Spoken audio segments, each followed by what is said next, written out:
Earlier today, Bethesda released the Invaders from Beyond Fallout 76 update.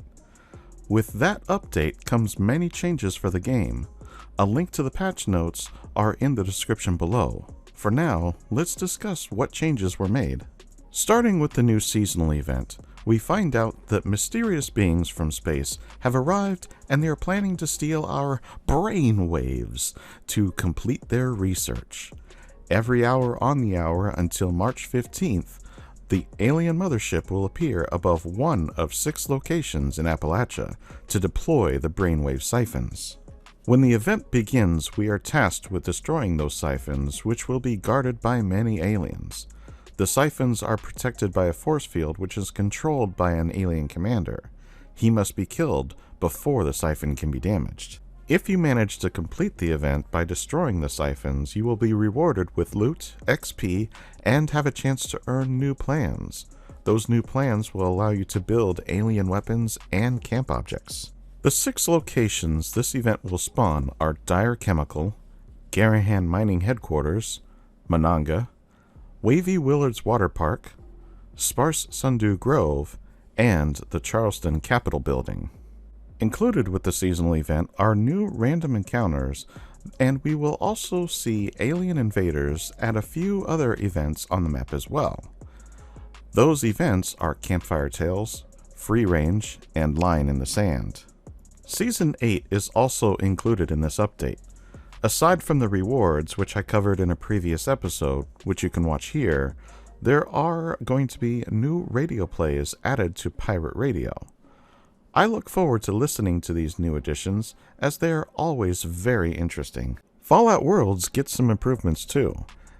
Now we can earn score in both Adventure Mode and Worlds, and that progress transfers between modes. This is a good first step. I only hope that they continue to add more progression between modes such as leveling, content progress, and so on. There are new settings that can be used in your worlds too.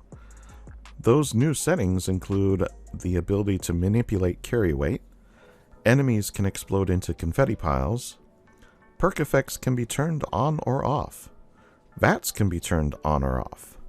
New weather has been added, and more relaxed building restrictions have also been added. The details for these changes were covered in a previous episode, which you can watch here. Along with the above changes, we also get some additional improvements. We can now build a new radio that plays pirate radio in our camps. This will be found in the appliances section. Backpacks can now be made invisible with a new setting in the menu under the game section. Creatures that are invulnerable are now easily identified, as a new shield icon will appear next to their name or health bar that we see when we are targeting the enemy. Minerva has had several holiday-themed item plans that were previously available from the Nuclear Winter mode added to her inventory. Camps that are excessively over budget will now have restrictions placed on them until the player reduces the budget to bring them in line with the actual limits. Those limits include blocking fast travel, object placement such as rearranging and storing, slot swapping, broadcasting, meaning your camp will not show up on the map, and objects that have activator interactions, including shelter entrances. Stimpaks have had a reduction in weight as well. Now regular and diluted Stimpaks will have a 25% reduction in weight. Additionally, there will be more Stimpaks available from vendors and vending machines. All of these improvements are good moves in my opinion. They add to game stability or just give a nice quality of life improvement. Either way, I welcome these changes. I know some of you may not be happy about the camp restrictions, but to be honest, if you want to have larger camps, then head to Worlds where you can truly get creative. There is an extensive list of bug fixes, which I will not go through the entire list here. Instead, I will just cover the more important ones. The event Colossal Problem will no longer spawn after nuking the Cranberry Bog to start Scorched Earth. In Daily Ops, the boss enemy will no longer flee from the player.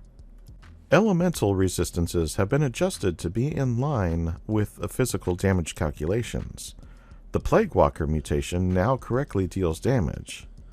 Weapons that use cores as ammo can no longer spawn with the quad legendary attributes, and many more fixes. If you want to see the full list of bug fixes, the link is in the description below. Overall, I'm pleased with this update, and I look forward to kicking some serious alien ass. The improvements are decent, as are the bug fixes.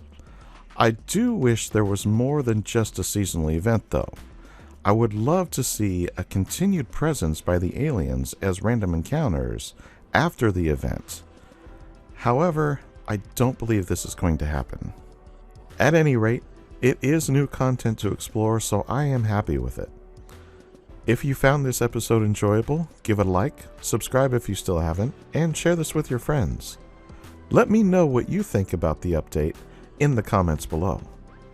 I would love to hear from you all.